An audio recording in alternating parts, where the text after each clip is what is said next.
ഒരു ദിവസം മന്ത്രിയെ കാണാൻ ഒരു ഭടൻ വന്നു. മന്ത്രി, എനിക്കൊരു കാര്യം അങ്ങയോട് സൂചിപ്പിക്കാനുണ്ട്. എന്താണ്, പറയൂ. കുറ്റം പറയുകയാണെന്ന് വിചാരിക്കരുത്. നമ്മുടെ കൊട്ടാരം കാവൽക്കാരൻ രാജാവിനെ കാണാൻ വരുന്ന പാവം പ്രജകളെ പറ്റിക്കുന്നതായി ശ്രദ്ധയിൽപ്പെട്ടിട്ടുണ്ട്. അങ്ങ് ഈ കാര്യത്തിൽ എന്തെങ്കിലും ഒരു തീരുമാനമുണ്ടാക്കണം. നിങ്ങളുടെ കയ്യിൽ ഇതിന് എന്തെങ്കിലും തെളിവുകളുണ്ടോ? ഉണ്ട് മന്ത്രി. എൻ്റെ അയൽവാസി കൃഷിക്കാരന് ഒരു അനുഭവമുണ്ടായി. രാജാവിന് സമർപ്പിക്കാൻ തൻ്റെ കൃഷിയിൽ നിന്നും 2 വാഴക്കുലകൾ കൊണ്ടുവന്നപ്പോൾ അതിലൊന്ന് കാവൽക്കാരന് കൊടുത്താലേ കൊട്ടാരത്തിലേക്ക് കയറ്റി വിടുകയുള്ളൂ എന്ന് പറഞ്ഞു. പാവം കർഷകൻ ഒരു വാഴക്കുല കാവൽക്കാരന് സൗജന്യമായി കൊടുക്കേണ്ടി വന്നു. ഓഹോ, അപ്പോൾ അങ്ങനെയാണ് കാര്യങ്ങൾ. ഞാൻ നോക്കട്ടെ. പിന്നെ ഒരു കാര്യം, ഇത് നമ്മുടെ രാജാവ് അറിയണ്ട. നമ്മൾ 2 പേര് മാത്രം അറിഞ്ഞാൽ മതി. ഇല്ല മന്ത്രി, ഞാൻ ശ്രദ്ധിച്ചോളാം. ഇതും പറഞ്ഞു ഭടൻ അവിടെ നിന്നും പോയി. മന്ത്രി കുറച്ചു നേരം ഇരുന്ന് ആലോചിച്ചു. പെട്ടെന്നാണ് മന്ത്രിക്ക് ഒരു ഐഡിയ തോന്നിയത്.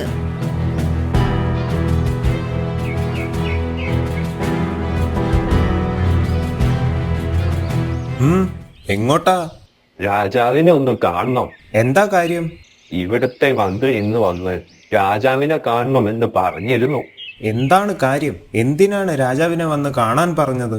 ഓ അതോ, 2 ദിവസം മുന്നേ മന്ത്രിക്ക് കാട്ടിൽ വഴി തെറ്റിയിരുന്നു. അന്ന് ഞാനാണ് മന്ത്രിക്ക് വഴി കാണിച്ചു കൊടുത്തത്. അതിന് പ്രതിഫലം വാങ്ങാൻ എന്തായാലും വരണമെന്ന് മന്ത്രി പറഞ്ഞു. ആര് ചോദിച്ചാലും മന്ത്രി വരാൻ പറഞ്ഞതാണെന്ന് പറഞ്ഞാൽ മതി എന്ന് പറഞ്ഞു. ഇതുപോലെ 100 പേര് ഓരോ കള്ളങ്ങൾ പറഞ്ഞ് ഇവിടെ വരാറുണ്ട്. അങ്ങനെയൊന്നും അകത്തേക്ക് കയറ്റി വിടാൻ പറ്റില്ല.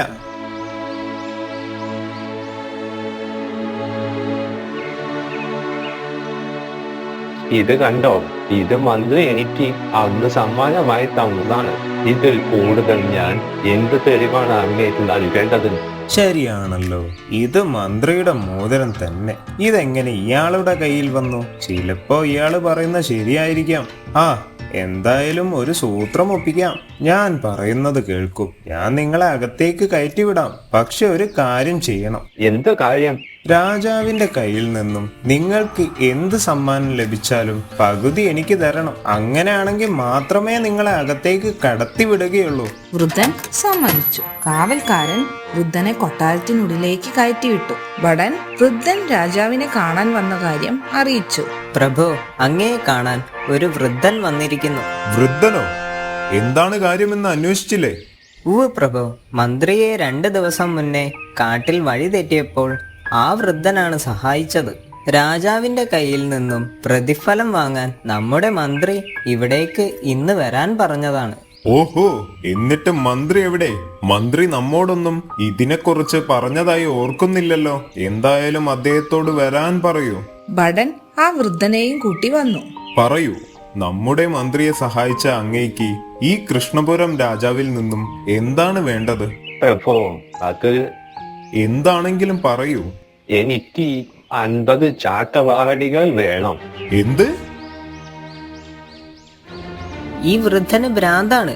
നിങ്ങൾ എന്തുകൊണ്ടാണ് ഇങ്ങനെ ആവശ്യപ്പെടുന്നത്? എനിക്കൊന്നും മനസ്സിലാകുന്നില്ല. അത് ഞാൻ പകുതി ചാട്ടവാറിന് ശേഷം പറയാം. ആരവിടെ? രാജാവ് ഭടന്റെ ചെവിയിൽ എന്തോ മന്ത്രിച്ചു.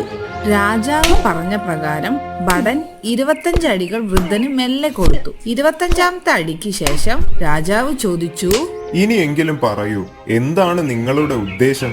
അങ്ങനെ ആ കാവൽക്കാരനെ ഒന്ന് വിളിക്കാമോ? ആരവിടെ? കാവൽക്കാരനോട് ഹാജരാകാൻ പറയൂ. കാവൽക്കാരൻ വന്ന് രാജാവിനെ വണങ്ങി.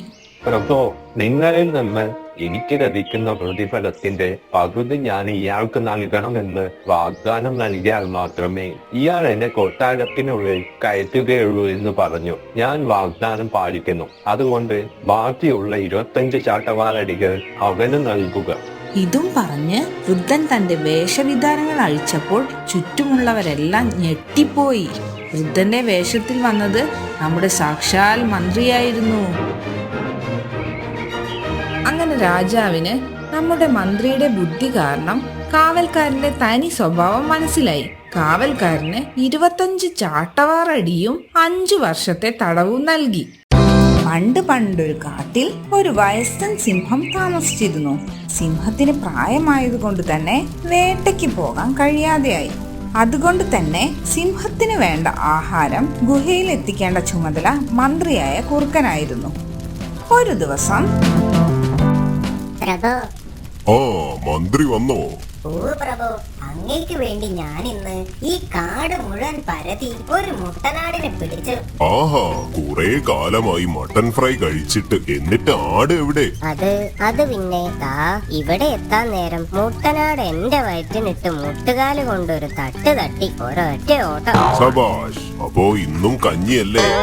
പ്രഭു, പറയുന്നത് കൊണ്ടൊന്നും തോന്നരുത്. അങ്ങയുടെ ആരോഗ്യനില ദിനം പ്രതി വഷളായിക്കൊണ്ടിരിക്കുകയാണ്. എനിക്കാണെങ്കിൽ ഒറ്റയ്ക്ക് അങ്ങേക്കുള്ള ഭക്ഷണം കൂടി എത്തിക്കാൻ കഴിയുന്നില്ല. അതുകൊണ്ട് തന്നെ ഞാനും പട്ടിണിയിലാണ്. അതേ മന്ത്രി, ഞാൻ ഇന്ന് അതിനെപ്പറ്റി ചിന്തിക്കുകയായിരുന്നു. ഇങ്ങനെ കഴിഞ്ഞതായിരുന്നു നമ്മൾ. മട്ടന് മട്ടൻ, ചിക്കന് ചിക്കൻ.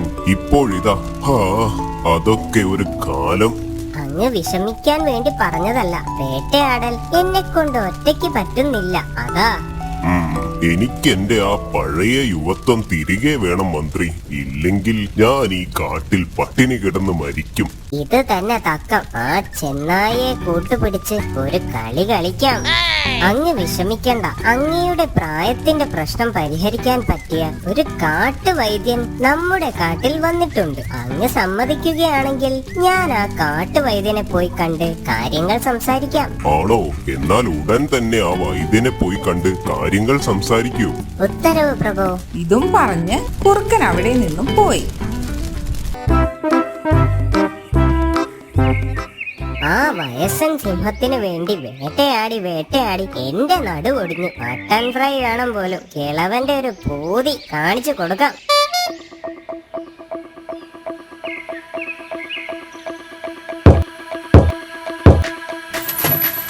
ആരിത്?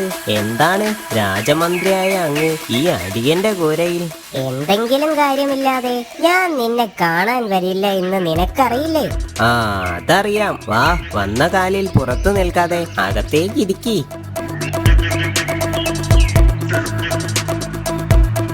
ഒന്നും പറയണ്ട, ഞാനൊരു വലിയ പ്രശ്നത്തിൽ അകപ്പെട്ടിരിക്കുകയാണ്. ഓഹോ, എന്താ കാര്യം? നിന്റെ മന്ത്രിസ്ഥാനം തെറിച്ചോ?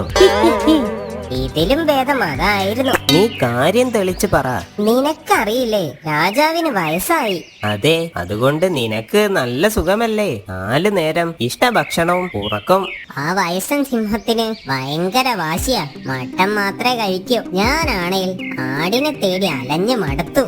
ഓ, കഷ്ടം തന്നെ. ഞാൻ എന്റെ അവസ്ഥ സിംഹരാജാവിനെ അറിയിച്ചു. അപ്പൊ അദ്ദേഹത്തിന് തന്റെ യുവത്വം തിരികെ വേണം. അത് കിട്ടിയാ പിന്നെ അദ്ദേഹം വേട്ടയ്ക്ക് ഇറങ്ങിക്കോളാം എന്ന് പറഞ്ഞ്. ബെസ്റ്റ്. എന്നിട്ട് നീ എന്ത് പറഞ്ഞു? ഞാൻ പറഞ്ഞു, അങ്ങയുടെ പ്രായത്തിന്റെ പ്രശ്നം പരിഹരിക്കാൻ പറ്റിയ ഒരു കാട്ടുവൈദ്യൻ നമ്മുടെ കാട്ടിൽ വന്നിട്ടുണ്ട്. അങ്ങ് സമ്മതിക്കുകയാണെങ്കിൽ ഞാൻ ആ കാട്ടുവൈദ്യനെ പോയി കണ്ട് കാര്യങ്ങൾ സംസാരിക്കാമെന്ന്. അടിപൊളി. എന്നാൽ വേഗം പോയി ആ വൈദ്യനെ കണ്ട് കാര്യങ്ങൾ സംസാരിക്കേ. ആ കാട്ടുവൈദ്യൻ വേറെ ആരുമല്ല, നീയാ. ഞാനോ? ഓഹോ, എന്നെ കൊലയ്ക്ക് കൊടുക്കാനുള്ള തന്ത്രം. ഹേ, നീ ഇങ്ങനെ ഡെസ്പാവാതെ. എനിക്ക് പിന്നെ വേറെ ആരാണുള്ളത്? എന്ത്? കൊലയ്ക്ക് കൊടുക്കാനോ? അല്ല, എന്നെ സഹായിക്കാൻ വേറെ ആരാണുള്ളത്? ആ വയസ്സൻ സിംഹരാജാവിന്റെ കയ്യിൽ നിന്നും എങ്ങനെയെങ്കിലും നീ എന്നെ രക്ഷിക്കണം. പണിയെടുത്ത് മടുത്തു. അല്ല, ഇതിൽ ഞാനിപ്പോ എന്താ ചെയ്യേണ്ടത്? നീ ഒരു വൈദ്യന്റെ വേഷം കെട്ടി ഗുഹ വരെ ഒന്ന് വരണം. എന്തെങ്കിലുമൊക്കെ കുത്തിക്കലക്കി അത് രാജാവിന് കൊടുക്കണം. എന്നിട്ട് രാജാവിനോട് ഇനി മുതൽ എല്ലാ ദിവസവും ചെറിയ ജീവികളെ സ്വന്തമായി വേട്ടയാടി പിടിച്ച് കഴിക്കാനും അതിലൊരു പങ്ക് പഞ്ചാടിക്കുന്നിൽ കൊണ്ടുപോയി വെക്കാനും പറയണം. അത് നമുക്ക് അടിച്ചു മാറ്റാം. ഇതൊക്കെ അയാൾ വിശ്വസിക്കുമോ? ഇതിലൊക്കെ ഭയങ്കര വിശ്വാസമുള്ള ആളാണ്. നീ ഞാൻ പറഞ്ഞതുപോലെ ചെയ്താ മതി. നിനക്കും ദിവസം പട്ടിണി കിടക്കാതെ ജീവിക്കാം. എന്നാൽ നീ ധൈര്യമായി രാജാവിന്റെ അടുത്തേക്ക് വിട്ടോ. ഞാൻ വേഷം മാറി അങ്ങോട്ട് വന്നോളാം. അങ്ങനെ ഇതും കേട്ട് കുറുക്കൻ സിംഹത്തിന്റെ ഗുഹയിലേക്ക് പോയി. സിംഹവും കുറുക്കനും കാട്ടുവൈദ്യനെ കാത്തിരിക്കുകയായിരുന്നു. കുറെ നേരം കഴിഞ്ഞിട്ടും കാട്ടുവൈദ്യനെ കാണാതായപ്പോൾ സിംഹം കുറുക്കനോട് ചോദിച്ചു, മന്ത്രി, എവിടെ നിങ്ങൾ പറഞ്ഞ കാട്ടുവൈദ്യൻ? സമയം ഇത്രയായിട്ടും കണ്ടില്ലല്ലോ.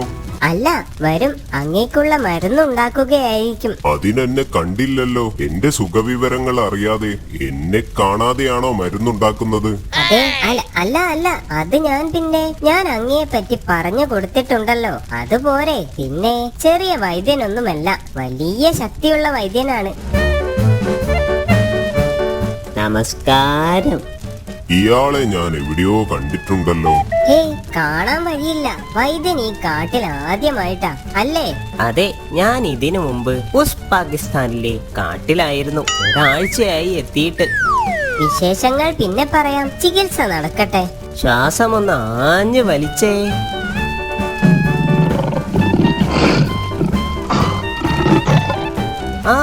വിട്ടോ. ഇനി വലിക്കാൻ ചിലപ്പോൾ ആളുണ്ടാവില്ല. വലിയ കുഴപ്പങ്ങളൊന്നും കാണുന്നില്ല. വയസ്സായാൽ എല്ലാവർക്കും ഉണ്ടാകുന്ന ചില പ്രോബ്ലംസ്. അത് കാര്യമാക്കേണ്ടതില്ല. നമ്മൾ യുവത്വം തിരികെ പിടിക്കാൻ പോകുകയല്ലേ. സത്യമാണോ നിങ്ങൾ ഈ പറയുന്നത്? പിന്നല്ലാതെ. അതിനുള്ള മരുന്നും വിദ്യകളുമായല്ലേ ഞാൻ വന്നിരിക്കുന്നത്. ഇതാണ് മാന്ത്രിക രസായനം. ഇത് ദിവസവും 2 ടീസ്പൂൺ വീതം കഴിക്കണം. ഇത് കഴിച്ചാൽ യുവത്വം തിരിച്ചു കിട്ടുമോ? അങ്ങനെ ഇത് മാത്രം കഴിച്ചാൽ യുവത്വം തിരിച്ചു പിടിക്കാൻ കഴിയില്ല.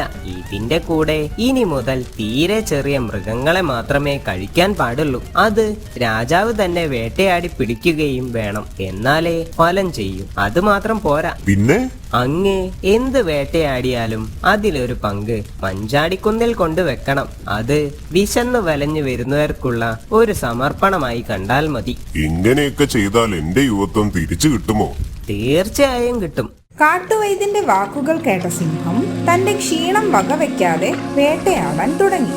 അതിലൊരു പങ്ക് മഞ്ചാടിക്കുന്നിൽ കൊണ്ടുപോയി വെക്കാനും മറന്നില്ല. ഇതെല്ലാം മറഞ്ഞു നിന്ന് ബുദ്ധിമാനായ ഒരു മുയൽ കാണുന്നുണ്ടായിരുന്നു. മുയൽ സിംഹം പോകുന്ന വഴി ഓടിച്ചെന്ന് കാര്യങ്ങൾ പറഞ്ഞു. അങ്ങേ ആ കള്ളക്കുറുക്കനും ചെന്നായും കൂടി പറ്റിക്കുകയാണ്. അങ്ങ് വേട്ടയാടി കൊണ്ടു കൊടുക്കുന്ന ഭക്ഷണം അവരാണ് കഴിക്കുന്നത്. ഇപ്പോൾ എന്റെ കൂടെ വന്നാൽ ഞാൻ കാണിച്ചു തരാം. സിംഹം മുയൽ പറഞ്ഞത് സത്യമാണോ എന്നറിയാൻ മുയലിന്റെ കൂടെ പോയി നോക്കി. അവരൊരു പാറയുടെ പിറകിൽ ഒളിച്ചു നിന്നു. മണ്ടനായ ഒരു രാജാവുള്ളത് കൊണ്ട് ബുദ്ധിമാന്മാരായ നമുക്ക് ഇങ്ങനെ പണിയെടുക്കാതെ ജീവിതകാലം മുഴുവൻ കഴിഞ്ഞുകൂടാം. അപ്പോൾ നമ്മൾ തുടങ്ങുകയല്ലേ? തുടങ്ങാം. നിങ്ങൾ പറ്റിച്ചത് ഈ കാടിന്റെ രാജാവിനെയാണ്. അങ്ങനെ കുറുക്കനും ചെന്നായിയും ഒരു പാഠം പഠിച്ചു.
ഇനിയാണ് നമ്മുടെ ചിത്രരചനാ മത്സരം. ഓരോരുത്തരും ഓരോ ഷേപ്പ് സെലക്ട് ചെയ്യണം. ആ സെലക്ട് ചെയ്ത ഷേപ്പ് കൊണ്ടായിരിക്കണം നിങ്ങൾ ചിത്രം വരയ്ക്കേണ്ടത്.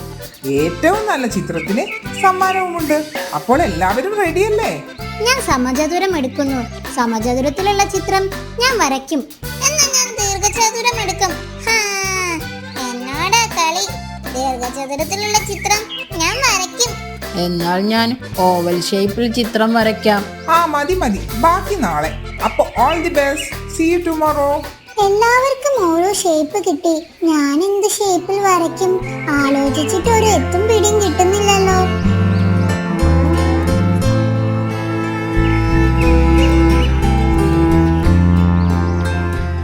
എന്ത് പറ്റി മോളെ? എന്താ മുഖത്തൊരു വാട്ടം? നാളെ സ്കൂളിൽ ചിത്രരചനാ മത്സരമുണ്ട്. ആഹാ, അതിന് സന്തോഷിക്കുകയല്ലേ വേണ്ടത്? അതല്ല അമ്മേ, ഷേപ്പ് വെച്ചിട്ടാ ചിത്രരചനാ മത്സരം സംഘടിപ്പിക്കുന്നത്. ഓരോരുത്തരും ഓരോ ഷേപ്പ് കണ്ടുപിടിച്ച് അത് വെച്ച് വേണം ചിത്രം വരയ്ക്കാൻ. എല്ലാവർക്കും ഓരോ ഷേപ്പായി. ഞാൻ ഏത് ഷേപ്പിൽ വരയ്ക്കുമെന്ന് ആലോചിച്ചിട്ട് ഒരു എത്തും പിടിയും കിട്ടുന്നില്ല മമ്മി. വിഷമിക്കണ്ട, നീ കണ്ണു തുറന്നൊന്ന് നോക്കിക്കേ. ഈ ലോകത്ത് എന്തെല്ലാം ഷേപ്സ് ഉള്ള വസ്തുക്കൾ ഉണ്ടെന്ന്. അത് ശ്രദ്ധിച്ചാൽ തന്നെ നിനക്ക് നാളെ വരയ്ക്കാനുള്ളത് കിട്ടും. മമ്മിയെ സഹായിക്കാം. അത് നല്ലൊരു ഐഡിയ ആണല്ലോ. ഞാനൊന്ന് നോക്കട്ടെ. ജനലൊരു സമചതുരമാണ്. ഈ പന്തൊരു വൃത്താകൃതിയിലുള്ള പന്താണ്. ഇപ്പോൾ എനിക്ക് മനസ്സിലായി. ഞാൻ വൃത്താകൃതിയിലുള്ള പന്ത് വരയ്ക്കും.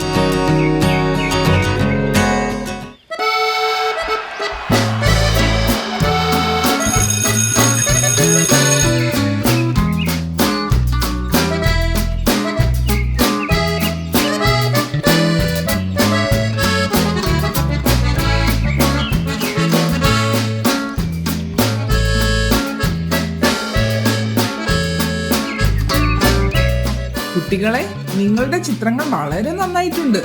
എന്നാൽ ജോമി വരച്ച ചിത്രമാണ് അതിൽ മികച്ചു നിൽക്കുന്നത്.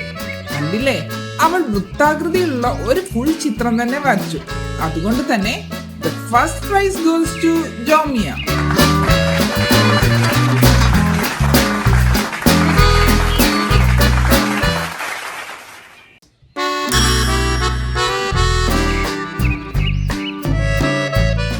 ഒരിക്കൽ നമ്മുടെ കൃഷ്ണപുരം രാജാവിന് അയൽ രാജ്യത്തെ ചോട്ടരാജൻ ഒരു ദൂതൻ വർഷം ഒരു പശുവിനെ കൊടുത്തുവിട്ടു.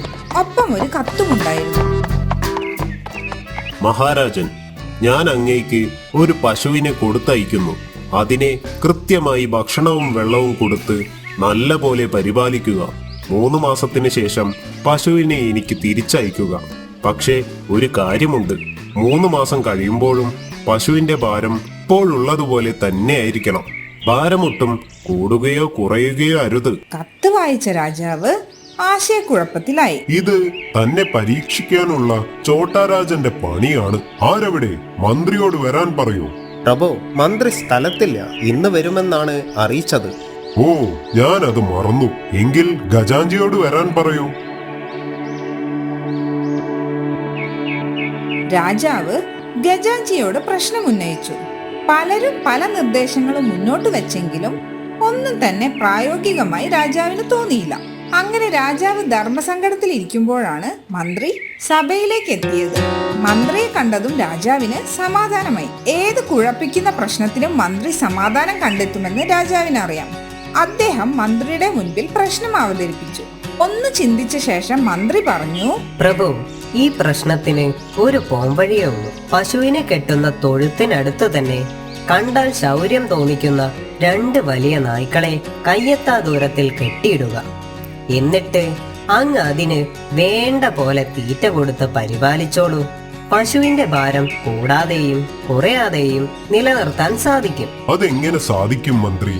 ശൗര്യം തോന്നിക്കുന്ന 2 വലിയ നായ്ക്കൾക്കിടയിൽ നിൽക്കുന്ന പശുവിന് ഒരിക്കലും മനസമാധാനം ഉണ്ടാകാനിടയില്ല. കാരണം നായ്ക്കൾ എപ്പോഴും അതിനെ പിടിക്കാൻ ശ്രമിച്ചുകൊണ്ടേയിരിക്കും. മരണഭയത്തിൽ കഴിയുന്ന പശു എത്ര തന്നെ പോഷക സമൃദ്ധമായ ഭക്ഷണം കഴിച്ചാലും അത് തടിച്ചു കൊഴുക്കുകയുമില്ല. മന്ത്രി പറഞ്ഞത് ശരിയാണെന്ന് രാജാവിന് മനസ്സിലായി. മന്ത്രി നിർദ്ദേശിച്ചതുപോലെ തന്നെ രാജാവ് പ്രവർത്തിച്ചു. ചോട്ടാരാജിന്റെ പരീക്ഷണത്തിൽ രാജ്യം വിജയിക്കുകയും ചെയ്തു. അങ്ങനെ ഇരിക്കെ രാജാവ് കൊട്ടാരം ജ്യോത്സ്യനോട് തന്നെ വന്ന് കാണാൻ കൽപ്പിച്ചു. പ്രഭു, അങ്ങയെ കാണാൻ കൊട്ടാരം ജ്യോത്സ്യൻ വന്നിട്ടുണ്ട്. ശരി, വരാൻ പറയൂ.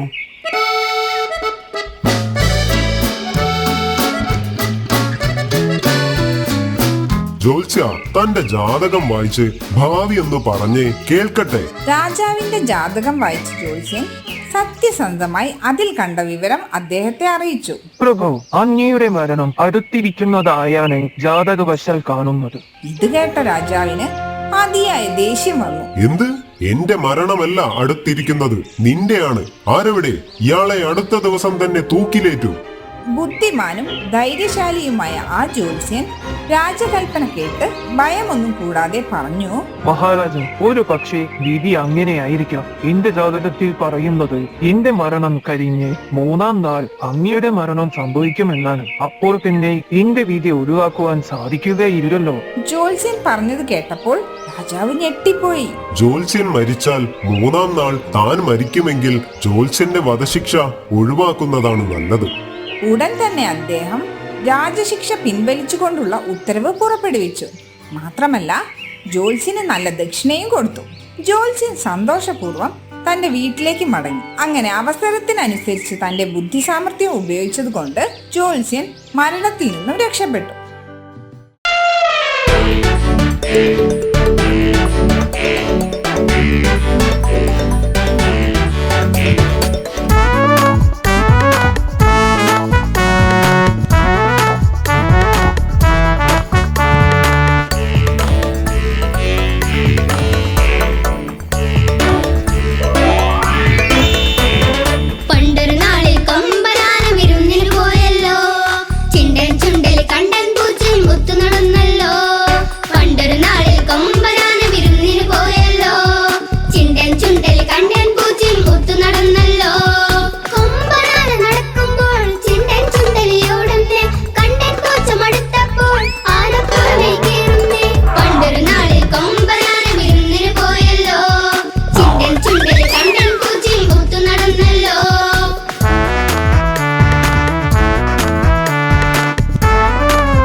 Good morning Jomy.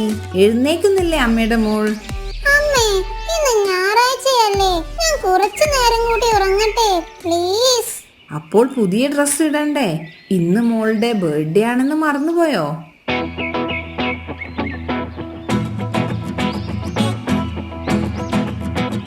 ഓ, പറഞ്ഞ പോലെ ഇന്നാണല്ലേ എന്റെ ബർത്ത്ഡേ, ഞാനത് മറന്നു. Happy birthday my dear. Thank you mummy. അപ്പോൾ വൈകിട്ട് എന്താ പരിപാടി? ഫ്രണ്ട്സിന് ബർത്ത്ഡേ പാർട്ടിക്ക് വിളിക്കാം. പിസയും കേക്കും എല്ലാം വേണം.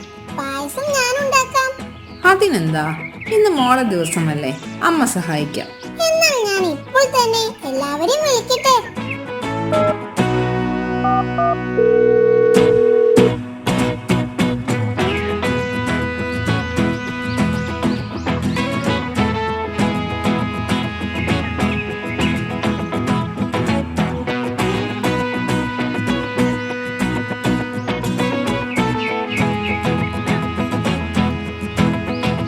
Thank you daddy. Happy birthday Jomi. എല്ലാവരും വേഗം വന്നേ, കേക്ക് മുറിക്കാൻ സമയമായി. Happy birthday to you. Happy birthday to you. Happy birthday dear Jomi. Happy birthday to U.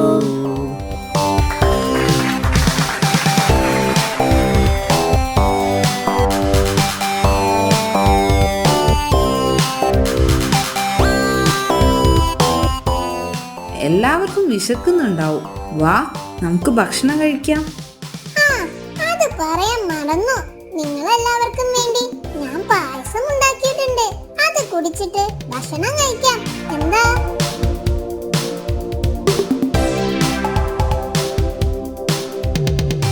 അതെന്താ അലക്സ്, പായസം കുടിക്കില്ലേ? വേണ്ട ആന്റി, എനിക്ക് കേക്ക് മതി. അതെന്താ, ഞാൻ ഉണ്ടാക്കിയ പായസമാണെന്ന് പറഞ്ഞിട്ടാണോ? ഓ, അതുകൊണ്ടൊന്നുമല്ല, എനിക്ക് കേക്ക് മതി. അത് സാരമില്ല, പോട്ടെ. അറിയാതെ തട്ടിപ്പോയതല്ലേ, ആന്റി തുടച്ചോളാം. ഓഹോ, നല്ലൊരു ദിവസമായിട്ട് നീ ഇതെന്ത് പണിയാ ചെയ്തത്? അലക്സ്, എനിക്കിനി കേക്കില്ല. സോറി ജോമി, ഞാൻ അറിഞ്ഞുകൊണ്ട് ചെയ്തതല്ല, അറിയാതെ പറ്റിപ്പോയതല്ലേ. ഞാനും കൂടി വൃത്തിയാക്കാൻ സഹായിക്കാം. അതൊന്നും പറഞ്ഞാൽ പറ്റില്ല. നിനക്കിനി എന്ത് പറഞ്ഞാലും കേക്കില്ല. ജോമി, അതവൻ അറിയാതെ തട്ടിപ്പോയതല്ലേ, ഒന്ന് ക്ഷമിക്ക്. കഴിഞ്ഞ ആഴ്ച നീ ചെയ്തത് ഓർമ്മയുണ്ടോ? എന്ത്? നിലത്ത് വീണ അവന്റെ പുതിയ പേന നീ അറിയാതെ ചവിട്ടിപ്പൊട്ടിച്ചു പോയി. അതവൻ കണ്ടിട്ടും നിന്നെ വഴക്ക് പറയാനോ ചോദിക്കാനോ വന്നില്ല. കാരണം അവൻ അറിയാമായിരുന്നു അത് നീ മനഃപൂർവ്വം ചെയ്തതല്ല, നീ അറിയാതെ ചവിട്ടിപ്പോയതാണെന്ന്. അതെല്ലാം മറന്ന് നിന്റെ ബർത്ത്ഡേ പാർട്ടിക്ക് അവൻ വന്നതല്ലേ, അതുകൊണ്ട് അവനോട് ക്ഷമിക്കൂ ജോമി.